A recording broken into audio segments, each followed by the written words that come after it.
बुरहानपुर तहसील क्षेत्र के गोपालगंज बाजार नकली मिठाइयों से पट चुकी है। इस समय त्योहारों का समय आ चुका है, जिसको लेकर के दुकानदारों द्वारा केमिकल युक्त मिठाइयां बड़े ही धड़ल्ले से बनाई जा रही है। गोपालगंज में एक प्रसिद्ध बंगाली मिष्ठान भंडार है, जिसके द्वारा क्षेत्र के सभी छोटी बड़ी बाजारों में मिठाइयों की सप्लाई की जाती है।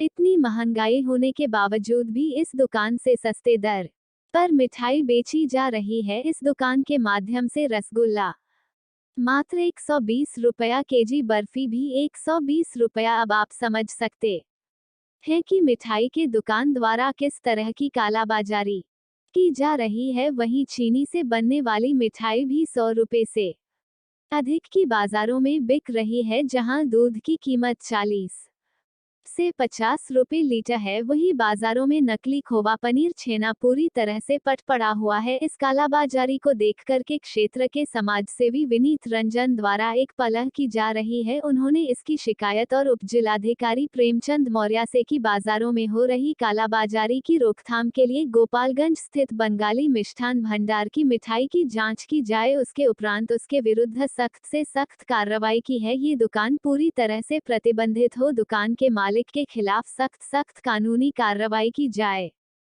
क्योंकि मिलावटखोरी का आलम इस कदर है कि इस दुकान की मिठाई खाकर के लोग बीमार पड़ रहे हैं। वहीं विभागीय अधिकारियों की लापरवाही के चलते ऐसे धंधे बड़े ही धड़ल्ले से फल फूल रहे हैं। जब भी त्योहारों का सीजन आता है, इनका व्यापार साहब के रहमो करम पर फलता फूलता है।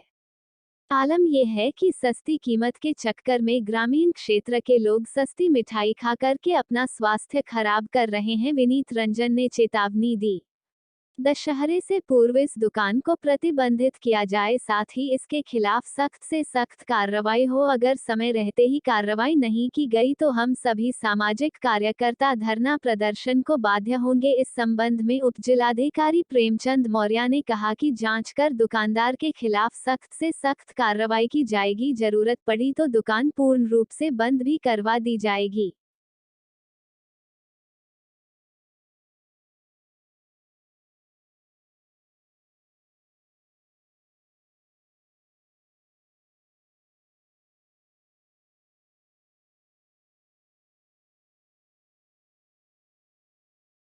मिठाइयाँ जो बना रहे हैं लोग, मंगवा रहे हैं, दूध 60 रुपया केजी है और रसगुल्ला जो 100 रुपये में बेच रहे हैं, वो छेना थोड़ी बेच रहे हैं, वो सब केमिकल बेच रहे हैं। ये जो त्यौहार आ रहा है, चाहे खोवा हो चाहे छेना हो, सब मिठाइयाँ जो केमिकल की हैं, जो स्वास्थ्य के लिए हानिकारक है। और ये पब्लिक जो है त्यौहार के रूप में इसको जो उपयोग करती है, जिससे स्वास्थ्य सारे लोगों का, पूरे समाज इससे जो प्रभावित होता है। तो हम शासन प्रशासन से मांग करते हैं कि इसकी शुद्धता की जांच हो और बाजार में सही मिठाई बिके। विनीत रंजन, मैं एक सामाजिक कार्यकर्ता हूं और बताइए, इस समय त्योहारों का सीजन चल रहा है। देखिए, एक सामाजिक कार्यकर्ता होने के नाते मैं लोगों को सचेत करना चाहता हूं कि इस समय जो त्यौहार का सीजन है और मिठाइयाँ, जो नकली मिठाइयाँ हैं, उससे जो है सचेत रहें। और ख़ास करके ये जो बंगाली मिठाइयाँ बेचते हैं और 120 रुपया केजी छेना, जो कि 120 रुपया केजी छेना, क्या दूध इस समय की कीमत लोग जान लें कि 120 रुपया केजी छेना नहीं मिल सकता है। चीनी की मिठाइयाँ भी, जो लड्डू वगैरह क्या थी, जो इसका होता है ज्यूटिया का, वो 100 रुपया किलो मिला, तो 120 रुपया छेना, ये बहुत सोचने की बात है। ये नकली है, धड़ल्ले से कारोबार किया जा रहा है। और ये जो गोपालगंज की दुकान है, खास करके बंगाली की दुकान तो बहुत है, लेकिन गोपालगंज में जो संदीप विश्वास की दुकान है, ये सप्लाई करते हैं। तो ये सप्लाई करते हैं और ये हर दुकानों पर पहुंचाते हैं।